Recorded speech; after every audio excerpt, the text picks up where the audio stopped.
Flames by Lisa Zuhair Majid.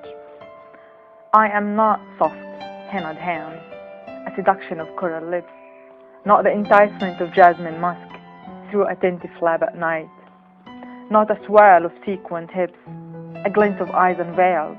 I am neither harem's promise nor desire's fulfillment.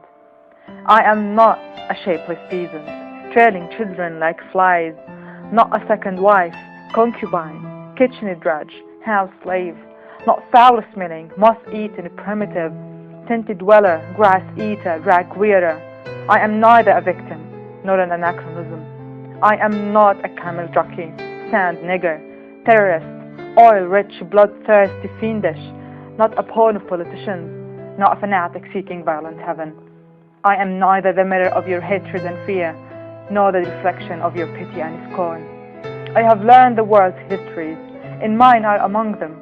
My hands are open and empty. The weapon you place in them is your own. I am the woman remembering jasmine, bougainvillea against chipped white stone. I am laboring farm wife, whose cracked hands claim the soil. I am the writer, whose backed out words are birds' wings razored and shorn. I am the lost who flees, and the lost one returning. I am the dream, and the stillness, and the keen of morning. I am the wheat stalk, and I am the olive. I am plowed fields young, with the music of the crickets. I am ancient earth struggling to be a history's fruit.